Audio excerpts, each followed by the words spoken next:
ಸ್ನೇಹಿತರೆ, ಮೀಡಿಯಾ ಮಾಸ್ಟರ್ಸ್ಗೆ ಸ್ವಾಗತ ಸುಸ್ವಾಗತ. ಗೆಳೆಯರೆ, ಅದು 1972ರ ಸಮಯ. ಇಸ್ರೇಲ್ನ ಮೊಸಾದ್ ದೊಡ್ಡದೊಂದು ಬೇಟೆಗಾಗಿ ಹೊಂಚು ಹಾಕೊಂಡು ಕೂತಿತ್ತು. ಅವನು popular front of liberation of Palestine ಸಂಘಟನೆಯ ಪ್ರಮುಖ ನಾಯಕನಾಗಿದ್ದ. ಇಸ್ರೇಲಲ್ಲಿ ನಡೆದಿದ್ದ ಏರ್ಪೋರ್ಟ್ ದಾಳಿಗಳು ಹಾಗೂ ಪಶ್ಚಿಮದ ಏರ್ಕ್ರಾಫ್ಟ್ಗಳ ಅಪಹರಣದಲ್ಲಿ ಅವನ ಪಾತ್ರ ಪ್ರಮುಖವಾಗಿತ್ತು. ಆದರೆ ಅವನು ಇಸ್ರೇಲಲ್ಲಿರಲಿಲ್ಲ. ಮತ್ತೊಂದು ಕಡೆ ಜೋರ್ಡಾನ್ನಲ್ಲೂ ಅವನ ಹೆಜ್ಜೆ ಗುರುತುಗಳು ಕಾಣಲಿಲ್ಲ. ಮತ್ತೊಂದು ಕಡೆ ಅವನು ಅಲ್ಲಿ ಇಲ್ಲಿ ಅಲ್ಲ, ಪಾತಾಳದಲ್ಲೇ ಅಡಗಿದ್ರೂ ಕೂಡ ಅವನನ್ನು ಹುಡುಕಿ ಹೊರಗೆ ತೆಗಿಬೇಕು ಅಂತ ಮೊಸಾದ್ ಡಿಸೈಡ್ ಮಾಡಿತ್ತು. ಅವನನ್ನು ಹುಡುಕ್ತಾ ಇದ್ದ ಇಸ್ರೇಲಿ ಬೇಹುಗಾರಿಕಾ ಪಡೆಗೆ ಲೆಬನಾನ್ನ ರಾಜಧಾನಿ ಬೈರೂತಲ್ಲಿ ಅವನ ನೆರಳು ಕಾಣಿಸ್ತು. ಹಾಗಂತ ಅವನನ್ನು ಅಲ್ಲಿ ಕೂಡ ಟ್ರ್ಯಾಕ್ ಮಾಡೋದು ಸುಲಭ ಇರಲಿಲ್ಲ. ಈಗ ಒಂದು ಕಡೆ ಇದ್ರೆ ಇನ್ನು ಅರ್ಧ ಗಂಟೆ ನಂತರ ಅವನು ಮತ್ತೊಂದು ಕಡೆ ಇರ್ತಾ ಇದ್ದ. ಅವನನ್ನು ಟಾರ್ಗೆಟ್ ಮಾಡ್ಕೋಬೇಕು ಅಂದರೆ ಅವನಿಗಾಗಿ ಸಾಕಷ್ಟು ದಿನಗಳ ಕಾಲ ರೆಕಿ ಮಾಡಬೇಕಿತ್ತು. ಹಾಗೆ ಅವನ ಸುತ್ತ ಇರೋ ಯಾರೊಬ್ಬರಿಗೂ ಅನುಮಾನ ಬಾರದ ಹಾಗೆ ಅವನನ್ನು ಸಮೀಪಿಸಬೇಕಿತ್ತು. ಅದು ತುಂಬ ಕಷ್ಟದ ಕೆಲಸ. ಹಾಗನ್ನಿಸಿದ ಸಂದರ್ಭದಲ್ಲೇ ಅವರಿಗೆ ನೆನಪಾಗಿದ್ದು ಮೊಸಾದ್ನ ಅದೇ ಹಳೆಯ ಬುಕ್ ಬಾಂಬ್ ಐಡಿಯಾ. ಹಾಗಾದ್ರೆ ಅವತ್ತು ಮೊಸಾದ್ ಬೇಟೆ ಆಡೋದಕ್ಕೆ ಹೊರಟಿದ್ದು ಯಾರನ್ನ? ಅವನು ಯಾವೆಲ್ಲ ಕೃತ್ಯಗಳಲ್ಲಿ ಭಾಗಿಯಾಗಿದ್ದ? ಅವತ್ತು ಮೊಸಾದ್ನ ಪ್ಲಾನ್ ಅನ್ನು ಮೀರಿ ಕೂಡ ಅವನ ಅದೃಷ್ಟ ಅವನ ಕೈ ಹಿಡಿದಿದ್ದು ಹೇಗೆ? ಯಾರನ್ನ ಇಸ್ರೇಲ್ ಕೊಂದು ಹಾಕಬೇಕು ಅಂದ್ಕೊಂಡಿತ್ತೋ ಅವನೇ ಮುಂದೆ ಇಸ್ರೇಲ್ ಮತ್ತು ಪ್ಯಾಲೆಸ್ತೈನ್ ನಡುವಿನ ಶಾಂತಿ ಒಪ್ಪಂದದ ಕೊಂಡಿಯಾಗಿದ್ದು ಹೇಗೆ ಅನ್ನೋದ್ರ ಬಗ್ಗೆ ಒಂದಷ್ಟು ಮಾಹಿತಿಯನ್ನು ನಾವಿಲ್ಲಿ ನೋಡೋಣ. ಅವತ್ತು ಜುಲೈ 25, 1972. ನನಗೆ ನಿದ್ದೆ ಬರ್ತಿರಲಿಲ್ಲ.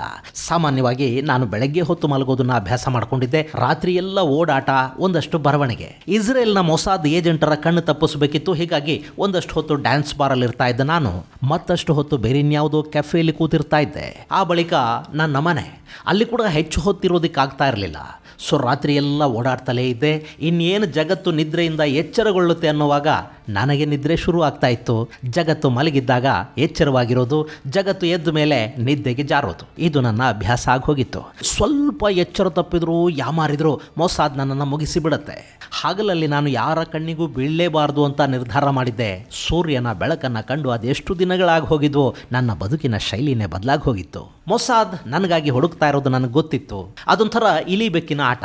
ಅದರಲ್ಲೂ ಒಂದು ಮಜಾ ಬರ್ತಾ ಇತ್ತು. ಜುಲೈ 25, 1972ರವರೆಗೆ ಇದೆಲ್ಲ ಹೀಗೆ ನಡೀತಾ ಹೋಯಿತು. ಆದರೆ ಜುಲೈ 25ನೇ ತಾರೀಕು ಯಾಕೋ ಏನೋ ಒಂಥರ ಕಸಿಬಿಸಿ ನನಗೆ. ರಾತ್ರಿ ಎಲ್ಲ ಓಡಾಡಿದ್ದೆ. ಬೆಳಗಿನ ಜಾವ ನನ್ನ ಅಡುಗುತಾಣಕ್ಕೆ ಬಂದಿದ್ದೆ. ಅವತ್ತು ಯಥಾ ಪ್ರಕಾರ ಮಲಗೋ ಪ್ರಯತ್ನ ಮಾಡಿದೆ. ಆದರೆ ನಿದ್ದೆ ನನ್ನ ಹತ್ತಿರಕ್ಕೂ ಸುಳಿಲಿಲ್ಲ.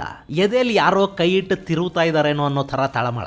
ಇನ್ನು ಮಲಗಿ ಹಾಸಿಗೆಯಲ್ಲಿ ಹೊರಳಾಡೋದ್ರಲ್ಲಿ ಅರ್ಥ ಇಲ್ಲ ಅನ್ನಿಸ್ತು. ಎದ್ದೆ, ಸೀದಾ ಅಲ್ಲೇ ಪಕ್ಕದಲ್ಲಿದ್ದ ನನ್ನ ಕಚೇರಿಗೆ ಬಂದೆ. ಅಲ್ಲಿ ನನಗಾಗಿ ಒಂದು ಪುಸ್ತಕ ಕಾಯ್ತಾ ಇತ್ತು. ಯಾರೋ ಹಿತೈಷಿಗಳು ನನಗಾಗಿ ಚೆಗುವೆರಾನ ಬಯೋಗ್ರಫಿಯನ್ನು ಕಳುಹಿಸ್ಕೊಟ್ಟಿದ್ರು. ನಾನು ಕಮ್ಯುನಿಸ್ಟಾ ಇಸ್ಲಾಮಿಸ್ಟಾ ನನಗೆ ಖಚಿತವಾಗಿ ಗೊತ್ತಿರಲಿಲ್ಲ. ಆದರೆ ಮಾವೋ, ಚೆ, ಲೆನಿನ್, ಸ್ಟಾಲಿನ್ ಇವರೆಲ್ಲ ನನಗಿಷ್ಟ ಆಗ್ತಾ ಇದ್ರು. ಕಾರ್ಲ್ ಮಾರ್ಕ್ಸ್ನ ದಾಸ್ ಕ್ಯಾಪಿಟಲ್ ಓದೋ ಪ್ರಯತ್ನ ಮಾಡಿದ್ದೆ. ದಾಸ್ತೋವ್ಸ್ಕಿಯ ಕ್ರೈಮ್ ಆ್ಯಂಡ್ ಪನಿಷ್ಮೆಂಟ್ ಓದಬೇಕು ಅಂದ್ಕೊಂಡಿದ್ದೆ. ಹೀಗಿರುವಾಗ ಚೆಗುವೆರಾನ ಬಯೋಗ್ರಫಿ ಸಿಕ್ಕರೆ ಇಷ್ಟ ಆಗೋದಿಲ್ವೇ? ಅದನ್ನು ಕೈಗೆತ್ಕೊಂಡೆ. ಮುಖಪುಟ ತುಂಬ ಚೆನ್ನಾಗಿತ್ತು. ಅದರ ಮೇಲಿದ್ದು ಚೆಗುವೆರಾನ ಫೋಟೋನ ಒಮ್ಮೆ ಅಂಗೈಯಲ್ಲಿ ಸವರಿದೆ. ಅಲ್ಲೇ ಸೋಫಾ ಮೇಲೆ ಕೂತು ಆ ಪುಸ್ತಕದ 2 ಪುಟಗಳನ್ನು ತಿರುವು ಹಾಕಿದ್ದೆ ಅಷ್ಟೇ. ಯಾಕೋ ಏನೋ ಸರಿ ಇಲ್ಲ ಅನ್ಸೋದಕ್ಕೆ ಶುರು ಆಯಿತು. ಏನೋ ಒಂಥರ ಕಸಿವಿಸಿ. ಸಾಕು, ಆ ಪುಸ್ತಕನ ಆಚೆಗೆ ಹಾಕುವಂಥ ಮನಸ್ಸು ಹೇಳ್ತಾ ಇತ್ತು. ಇನ್ನೇನು ಅದನ್ನು ಆಚೆಗೆ ಇಡಬೇಕು ಅಷ್ಟೇ. ಆಮೇಲೆ ಎಲ್ಲ ಬ್ಲ್ಯಾಂಕು. ಏನಾಯಿತು ಅಂತ ನನಗೆ ಗೊತ್ತೂ ಆಗಲಿಲ್ಲ. ನನ್ನ ಅರ್ಧ ಮುಖ ಕಟ್ಟಾಗಿತ್ತು. ಕೈ ಬೆರಳುಗಳು ನೇತಾಡ್ತಾ ಇದ್ವು. ನನ್ನ ಬಲಗಣ್ಣ ಬಳಿ ಏನೋ ಇಳಿಬಿದ್ದ ಅನುಭವ. ಎದೆಯಲ್ಲಿ ಭಯಾನಕವಾದ ನೋವು. ನನಗೇನಾಯಿತು ಅಂತ ಗೊತ್ತಾಗಲಿಲ್ಲ. ಮೈ ಮೇಲೆ ರಕ್ತ ಸುರಿತಾ ಇತ್ತು. ಕತ್ತಿನ ಬಳಿ ಬಿಸಿ ಬಿಸಿ ಆಗ್ತಾ ಇತ್ತು. ನನ್ನ ಶತ್ರುಗಳೇನಾದರೂ ಇಲ್ಲಿಗೆ ಬಂದುಬಿಟ್ರಾ? ಆ ಕ್ಷಣದಲ್ಲಿ ಕೂಡ ನನ್ನ ದೇಹ ನನಗೆ ಅರಿವಿಲ್ಲದಂತೆ ಮೇಲೆದ್ದು ನಿಂತ್ಕೊಳ್ತು. ನಾನು ಬದುಕಬೇಕು, ಹೇಗಾದರೂ ಸರಿ ಬದುಕು ಉಳಿಬೇಕು ಅನ್ನೋ ಸಂಕಲ್ಪ. ಇರೋ ಶಕ್ತಿನೆಲ್ಲ ಕಾಲಿಗೆ ತಂದುಕೊಂಡು ಹೊರಗೆ ನಿಂತಿದ್ದ ನನ್ನ ಕಾರಿನ ಕಡೆಗೆ ಕಷ್ಟಪಟ್ಟು ಓಡುವ ಹೆಜ್ಜೆಗಳಲ್ಲೇ ನಡೆದೆ. ಅಕ್ಕಪಕ್ಕದಲ್ಲಿ ಯಾರೋ ಕೂಗ್ತಾ ಇದ್ದಾರೆ. ಆದರೆ ನನಗದು ಕೇಳ್ತಲೇ ಇಲ್ಲ. ಕಾರ್ ಹತ್ತಿರಕ್ಕೆ ಬಂದವನನ್ನು ಯಾರೋ ಡೋರ್ ಓಪನ್ ಮಾಡಿ ಹಿಂದಿನ ಸೀಟಿಗೆ ತಳ್ಳಿದ್ರು. ಉಸಿರಾಟ ಕಷ್ಟ ಆಗ್ತಾ ಇದೆ ಅನ್ನಿಸ್ತಾ ಇತ್ತು. ಕಣ್ಣು ಮುಚ್ಚಿ ಹೋಗ್ತಾ ಇದ್ವು. ಎಲ್ಲ ಕತ್ತಲು. ಅದಾದ ಸ್ವಲ್ಪ ಹೊತ್ತಿಗೆ ನನ್ನ ಮೂಗಲ್ಲಿ ತಣ್ಣನೆಯ ಗಾಳಿ ಓಡಾಡ್ತಾ ಇರೋ ಅನುಭವ. ಕಣ್ಣು ಬಿಟ್ಟೆ. ಹಾಸಿಗೆ ಮೇಲೆ ಮಲಗಿದ್ದೆ. ದೇಹದ ತುಂಬ ಬ್ಯಾಂಡೇಜು. ಮೂಗಿಗೆ ಆಕ್ಸಿಜನ್ ಹಾಕಿದ್ರು. ನಾನು ಕಣ್ಣು ಮುಚ್ಚಿ ಅವತ್ತಿಗೆ 8 ದಿನ ಆಗಿತ್ತಂತೆ.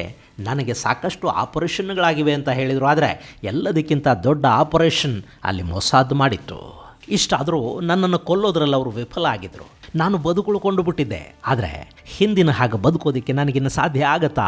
ಅದು ನೆನಪಾಗಿ ಕಣ್ಣಂಚಲ್ಲಿ ನೀರು. ಅಂದಹಾಗೆ ನನ್ನ ಹೆಸರು ಬಸ್ಸಾಮ್ ಅಬು ಶರೀಫ್. ನಾನು ಪ್ಯಾಲೆಸ್ತೀನಿ ಹೋರಾಟಗಾರ. ಗೆಳೆಯರೆ, ಹೀಗೆ ಅವತ್ತು ತನ್ನ ಕಥೆಯನ್ನು ಹೇಳ್ಕೊಂಡವನು ಇಸ್ರೇಲ್ನ ಮೊಸಾದ್ ದಾಳಿಯ ನಂತರ ಕೂಡ ಅದೃಷ್ಟವಶಾತ್ತು ಬದುಕುಳಿದಿದ್ದ popular front for Palestine liberation ಸಂಘಟನೆಯ ಪ್ರಮುಖ ನಾಯಕ ಬಸ್ಸಾಮ್ ಅಬು ಶರೀಫ್. ತನ್ನ ಮೇಲೆ ದಾಳಿ ನಡೆದ ದಶಕಗಳ ನಂತರ ಆತ ಮಾಧ್ಯಮವೊಂದಕ್ಕೆ ಕೊಟ್ಟ ಸಂದರ್ಶನದಲ್ಲಿ ಆವತ್ತು ಏನಾಯಿತು ಅನ್ನೋದನ್ನು ತಾನೇ ಹೇಳಿದ್ದ. ಅದನ್ನೇ ನಾನಿಲ್ಲಿ ನಿಮ್ಮ ಮುಂದೆ ಹೇಳಿದ್ದು. ಸ್ನೇಹಿತರೆ, ಮೊಸಾದ್ನ ಟಾರ್ಗೆಟ್ ಮಿಸ್ ಆಗೋ ಹಾಗಿರಲಿಲ್ಲ. ಆದರೆ ಅಬು ಶರೀಫ್ನ ಅದೃಷ್ಟ ತುಂಬ ಚೆನ್ನಾಗಿತ್ತು ಅನಿಸುತ್ತೆ. ಅಷ್ಟೇ ಅಲ್ಲ, ಅಬುಗೆ ಚೆಗುವೆರಾ ಕುರಿತಾದ ಪುಸ್ತಕದ 2ನೇ ಪೇಜ್ ತಿರುವ ಹೊತ್ತಿಗೆ ಅಲ್ಲಿ ಏನೋ ಸಂಭವಿಸುತ್ತೆ ಅನ್ನೋ ಸೂಚನೆ ಸಿಕ್ಕಿತ್ತು. ಅವನ ಆ ಪುಸ್ತಕವನ್ನು ದೂರ ಎಸಿಬೇಕು ಅಂದ್ಕೊಂಡ. ಅಷ್ಟರಲ್ಲಿ ಅಲ್ಲೊಂದು ಅನಾಹುತ ನಡೆದೇ ಹೋಯಿತು. ಹೀಗಾಗಿ ಆತ ಮೈ ತುಂಬ ಗಾಯ ಆದರೂ ಜೀವ ಸಹಿತ ಉಳಿಯೋದಕ್ಕೆ ಸಾಧ್ಯ ಆಯಿತು. ಇನ್ನು ಈ ಶರೀಫ್ ಹುಟ್ಟಿದ್ದು 1946 ಆಗಸ್ಟ್ 9ನೇ ತಾರೀಕು ಜೆರೂಸಲೆಮ್ಮಲ್ಲಿ. ಅವ್ರದ್ದು ಅಪ್ಪರ್ ಕ್ಲಾಸ್ ಸುನ್ನಿ ಮುಸ್ಲಿಂ ಕುಟುಂಬ. ತಂದೆ ಅರಬ್ ಬ್ಯಾಂಕ್ನ ಉದ್ಯೋಗಿಯಾಗಿದ್ದರು. ಹೀಗಾಗಿ ಅತ್ಯುತ್ತಮ ಶಿಕ್ಷಣವನ್ನು ಪಡ್ಕೊಂಡಿದ್ದ ಅಬು ಬೈರೂತ್ನ ಅಮೆರಿಕನ್ ಯೂನಿವರ್ಸಿಟಿಯಿಂದ ಪದವಿ ಪಡ್ಕೊಂಡ. ಆ ನಂತರ ಅವನನ್ನು ಪ್ಯಾಲೆಸ್ತೀನ್ ಹೋರಾಟ ಆಕರ್ಷಿಸಿತು. Popular front for liberation of Palestine ಸಂಘಟನೆಯ ಸದಸ್ಯನಾದ. ಪ್ಯಾಲೆಸ್ತೀನಿ ಹೋರಾಟದ ಮುಖವಾಣಿ ಅಂತಿದ್ದ. ಅಲ್ ಹದಾಫ್ ಅನ್ನೋ ವಾರಪತ್ರಿಕೆಯ ಸಂಪಾದಕ ಆದ. ಹಾಗೆಯೇ popular front for liberation of ಪ್ಯಾಲೆಸ್ತೀನ್ನ ವಕ್ತಾರನ ಜವಾಬ್ದಾರಿಯನ್ನು ಕೂಡ ಈ ಅಬು ಶರೀಫ್ ತನ್ನ ಹೆಗಲಿಗೇರಿಸ್ಕೊಂಡ. ಅಷ್ಟೇ ಆಗಿದ್ದಿದ್ರೆ ಬಹುಶಃ ಇಸ್ರೇಲ್ ಈತನ ಮೇಲೆ ಕಣ್ಣಿಡ್ತಾ ಇರಲಿಲ್ವೋ ಏನೋ. ಆದರೆ 1970ರಲ್ಲಿ ನಡೆದಿದ್ದ ಡಾವ್ಸನ್ಸ್ ಫೀಲ್ಡ್ ಹೈಜಾಕ್ ಪ್ರಕರಣದಲ್ಲಿ ಮತ್ತು 1972ರ ಮೇ 30ನೇ ತಾರೀಕು ಟೆಲ್ ಅವಿವ್ನ ಏರ್ಪೋರ್ಟ್ ಮೇಲೆ ನಡೆದ ದಾಳಿಯ ಪ್ರಮುಖ ರೂವಾರಿ ಈ ಅಬು ಆಗಿದ್ದ. ಅದು ಇಸ್ರೇಲ್ ಕೆರಳೋ ಹಾಗೆ ಮಾಡ್ತು. ಗೆಳೆಯರೆ, ಡಾವ್ಸನ್ ಫೀಲ್ಡ್ ಹೈಜಾಕ್ ಬಗ್ಗೆ ನಿಮಗೆ ಹಿಂದಿನ ವಿಡಿಯೋದಲ್ಲಿ ವಿವರವಾಗಿ ಹೇಳಿದ್ದೀನಿ. ಅದರ ಲಿಂಕನ್ನು ಕಾಮೆಂಟ್ ಬಾಕ್ಸಲ್ಲಿ ಹಾಗೆ ಡಿಸ್ಕ್ರಿಪ್ಷನ್ ಬಾಕ್ಸಲ್ಲಿ ಕೂಡ ಕೊಡ್ತಾ ಇದ್ದೀನಿ. ನೀವು ಅದನ್ನು ಕೂಡ ನೋಡಬಹುದು. ಇನ್ನು 1970ರ ಫ್ಲೈಟ್ ಹೈಜಾಕ್ ಪ್ರಕರಣ ಬ್ರಿಟನ್, ಫ್ರಾನ್ಸ್, ಅಮೆರಿಕಾಗಳನ್ನು ಕೂಡ ಸಿಟ್ಟಿಗೇಳೋ ಹಾಗೆ ಮಾಡಿತ್ತು. ಹೀಗಾಗಿ ಅಬು ಶರೀಫ್ ಮೇಲೆ ಆ ದೇಶಗಳು ಕೂಡ ಸಿಡಿಮಿಡಿಗೊಳ್ತಾ ಇದ್ವು. ಸೊ ಅವನನ್ನು ಮುಗಿಸಿ ಬಿಟ್ರೆ ಎಲ್ಲ ಸಂತ್ರಸ್ತ ದೇಶಗಳಿಗೂ ಖುಷಿ ಆಗತ್ತೆ ಅಂತ ಇಸ್ರೇಲ್ಗೆ ಗೊತ್ತಿತ್ತು. ಹೀಗಾಗಿ ಅವನನ್ನು ಹುಡುಕೋ ಕೆಲಸ ಶುರು ಮಾಡಿದ ಮೊಸಾದ್ ಕಡೆಗೆ 1972ರ ಜುಲೈ 25ನೇ ತಾರೀಕು ಅವನ ಕಚೇರಿಗೆ ಚೆಗುವೆರಾನ ಆತ್ಮಕಥೆಯ ಪುಸ್ತಕವನ್ನು ಕಳುಹಿಸಿಕೊಡ್ತು. ಆ ಪುಸ್ತಕದಲ್ಲಿ ಇಡಲಾಗಿದ್ದ ಬಾಂಬ್ ಸ್ಫೋಟಗೊಂಡು ಅಬು ತೀವ್ರವಾಗಿ ಗಾಯಗೊಂಡ. ಅಲ್ಲೂ ಅವನ ಅದೃಷ್ಟ ಗಟ್ಟಿ ಇತ್ತು, ಬದುಕೋದಿಕ್ಕೇನೋ ಸಾಧ್ಯ ಆಯಿತು. ಆದರೆ 2 ಕೈಗಳ ಬೆರಳುಗಳು ಕತ್ತರಿಸಿ ಹೋಗಿದ್ವು. ಒಂದು ಕಣ್ಣು ಭಾಗಶಃ ಕಾಣದಂತಾಗಿತ್ತು. ಕಿವಿಗಳು ಕೆಲಸ ಮಾಡೋದನ್ನ ನಿಲ್ಲಿಸಿದ್ವು. ಕತ್ತಿನ ಭಾಗದಲ್ಲಿ 11 ಇಂಚು ಕತ್ತರಿಸಿ ಹೋಗಿತ್ತು. ಅದಕ್ಕೆ ಹೊಲಿಗೆ ಹಾಕಿದ್ರು. ಮುಖ ಮತ್ತು ಎದೆಯ ಮೂಳೆಗಳು ಮುರಿದಿದ್ವು. ಇಷ್ಟಾದರೂ ಬೈರೂತ್ನ ವೈದ್ಯರವನನ್ನು ಜೀವ ಸಹಿತ ಉಳಿಸೋದ್ರಲ್ಲಿ ಯಶಸ್ವಿಯಾಗಿದ್ದರು. ಗೆಳೆಯರೆ, ಕಾರ್ಯಕಾರಣ ಸಂಬಂಧ ಇಲ್ಲದೆ ಯಾವುದೂ ನಡೆಯೋದಿಲ್ಲ ಅಂತ ಹೇಳ್ತಾರೆ. ಈ ಅಬು ಕೂಡ ಇಸ್ರೇಲ್ ಮತ್ತು ಪ್ಯಾಲೆಸ್ತೀನ್ಗಾಗಿ ಒಂದು ಒಳ್ಳೆ ಕೆಲಸ ಮಾಡಬೇಕು ಅಂತ ಇತ್ತೇನೋ. ಹೀಗಾಗಿ ಆತ ಅಲ್ಲಿ ಬದುಕುಳಿದಿದ್ದ ಅನ್ಸುತ್ತೆ. ಈ ದಾಳಿಯ ನಂತರ ಅವನ ಬದುಕು ಮತ್ತು ಯೋಚಿಸುವ ರೀತಿಗಳು ಬದಲಾದವು. ಮುಂದೆ ಇಟ್ಜಾಕ್ ರಾಬಿನ್ ಇಸ್ರೇಲ್ನ ಪ್ರಧಾನಿಯಾದ ಸಂದರ್ಭದಲ್ಲಿ ಯಾಸರ್ ಅರಾಫತ್ ಹಾಗೂ ರಾಬಿನ್ ನಡುವೆ ಒಂದು ಸಂಧಾನ, ಶಾಂತಿಯ ಮಾತುಕತೆಗಳಾದವಲ್ಲ. ಆ ಸಂದರ್ಭದಲ್ಲಿ ಅಬು ಶರೀಫ್ ದೊಡ್ಡ ಪಾತ್ರವನ್ನು ವಹಿಸಿಬಿಟ್ಟ. ಹಾಗೆ ನೋಡಿದರೆ ಈ ಅಬು ಯಾಸರ್ ಅರಾಫತ್ಗೆ ಹತ್ತಿರ ಆಗಿದ್ದು ಕೂಡ ಈ ಗಾಯಗಳು ಹಾಗೂ ದಾಳಿಯ ಕಾರಣದಿಂದಾನೆ. ಈತನ ಮೇಲೆ ದಾಳಿ ಆದ ನಂತರ ಬೈರೂತಲ್ಲಿ ಚಿಕಿತ್ಸೆ ಪಡ್ಕೊಂಡು ಅಲ್ಲಿಂದ ಈ ಅಬು ಚೆಕೋಸ್ಲೋವಾಕಿಯಾಗೆ ಹೋಗ್ತಾನೆ. ಈ popular front for liberation of Palestine ನಾಯಕನಿಗೆ ಅವತ್ತಿನ ಚೆಕೋಸ್ಲೋವಾಕಿಯಾದ ಭಯಂಕರ ಬೇಹುಗಾರಿಕಾ ಸಂಸ್ಥೆ STB ಜೊತೆ ಉತ್ತಮ ಬಾಂಧವ್ಯಗಳಿದ್ವು. ಹೀಗಾಗಿ ಅಬುಗೆ ಚೆಕೋಸ್ಲೋವಾಕಿಯಾದಲ್ಲಿ ಹೆಚ್ಚಿನ ಚಿಕಿತ್ಸೆ ಸಿಕ್ತು. ಅಲ್ಲಿನ ಸೋವಿಯತ್ ನಾಯಕರ ಸಹಾಯದಿಂದ ಇವನು ಯಾಸರ್ ಅರಾಫತ್ ಅವರ ಸಂಪರ್ಕಕ್ಕೆ ಬರ್ತಾನೆ. ಅರಾಫತ್ ಅವರ ಫತಾ ಪಕ್ಷ ಹಾಗೂ ಪ್ಯಾಲೆಸ್ತೀನ್ ಲಿಬರೇಷನ್ ಆರ್ಗನೈಸೇಷನ್ PLO ಅವತ್ತಿಗಾಗಲೇ ಹೆಚ್ಚು ಜನಪ್ರಿಯಗೊಳ್ತಾ ಹೋಗ್ತಾ ಇದ್ವು ಮತ್ತು ಅಂತಾರಾಷ್ಟ್ರೀಯ ಮನ್ನಣೆಯನ್ನು ಕೂಡ ಗಳಿಸುವ ಹಾದಿಯಲ್ಲಿದ್ವು. ಇಂಥ ಸಂದರ್ಭದಲ್ಲೇ ಅರಾಫತ್ ಈ ಅಬೂನನ್ನು ತಮ್ಮ ಸಲಹೆಗಾರನನ್ನಾಗಿ ನೇಮಕ ಮಾಡ್ಕೊಂಡ್ರು. ಅಲ್ಲಿಂದ ಅಬು ಬದುಕಲ್ಲಿ ದೊಡ್ಡ ಬದಲಾವಣೆಗಳಾಗ್ತಾ ಹೋದವು. ಅಲ್ಲಿ ಇಸ್ರೇಲ್ ಜೊತೆ ಶಾಂತಿ ಮಾತುಕತೆ ಮತ್ತು ಸಂಧಾನದ ಸಲಹೆಯನ್ನು ಅರಾಫತ್ ಅವರಿಗೆ ಕೊಟ್ಟಿದ್ದು ಮತ್ತು ಅದಕ್ಕವರನ್ನು ಒಪ್ಪಿಸಿದ್ದು ಕೂಡ ಇದೇ ಅಬು ಅಂತ ಹೇಳಲಾಗತ್ತೆ. ಅಂತಾರಾಷ್ಟ್ರೀಯ ಮಾನ್ಯತೆ ಇಲ್ಲದೆ ಯಾವ ಹೋರಾಟವನ್ನು ಯುದ್ಧವನ್ನು ಕೂಡ ಹೆಚ್ಚು ದಿನಗಳ ಕಾಲ ನಡೆಸೋದಕ್ಕೆ ಸಾಧ್ಯ ಆಗೋದಿಲ್ಲ. ಇಸ್ರೇಲ್ ಅನ್ನೋದು ಒಂದು ರಾಷ್ಟ್ರದ ಸ್ಥಾನಮಾನವನ್ನು ಈಗಾಗಲೇ ಪಡ್ಕೊಂಡಿದೆ. ಹಾಗೆ ಪ್ಯಾಲೆಸ್ತೀನಿಗೆ ಕೂಡ ದೇಶದ ಸ್ಥಾನಮಾನಗಳು, ಮಾನ್ಯತೆ, ಮನ್ನಣೆಗಳು ಸಿಗಬೇಕು.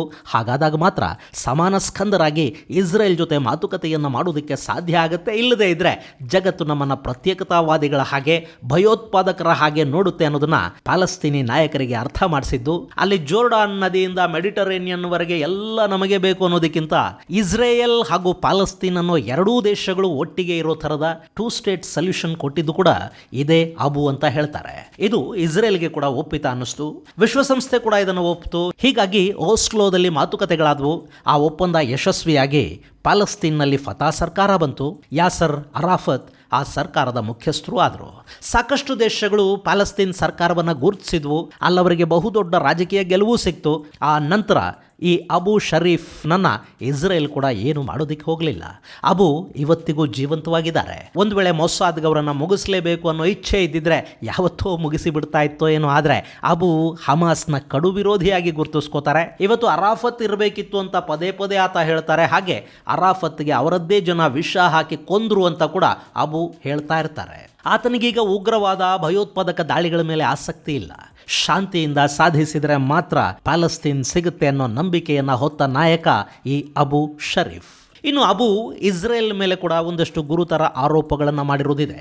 ಅಮೆರಿಕದ ಮಾಜಿ ಅಧ್ಯಕ್ಷ ಜಾನ್ ಎಫ್ ಕೆನಡಿ ಹತ್ಯೆಯ ಹಿಂದೆ ಇಸ್ರೇಲ್ ಇತ್ತು ಅಂತ ಹೇಳಿದ್ದ ಅಬು, ಬರಾಕ್ ಒಬಾಮಾ ಅವರನ್ನು ಹತ್ಯೆ ಮಾಡಿಸೋದಕ್ಕೆ ಅಮನೈಟ್ ಜ್ಯೂಗಳು ಹೊಂಚು ಹಾಕಿದ್ರು ಅಂತ ಕೂಡ ಒಂದು ವಿವಾದಾತ್ಮಕ ಹೇಳಿಕೆಯನ್ನು ಕೊಟ್ಟಿದ್ರು. ಒಟ್ಟಲ್ಲಿ ಅಬು ಶರೀಫ್ ಅನ್ನೋ ವಿದ್ಯಾವಂತ ಹೋರಾಟಗಾರ ಮೊಸಾದ್ನ ಪ್ರಯತ್ನ ವಿಫಲವಾದ ನಂತರ ಶಾಂತಿ ದೂತನಾಗಿ ಬದಲಾಗಿದ್ದು ಒಂದು ಅಚ್ಚರಿ ಅಲ್ಲದೆ ಮತ್ತಿನ್ನೇನೂ ಅಲ್ಲ.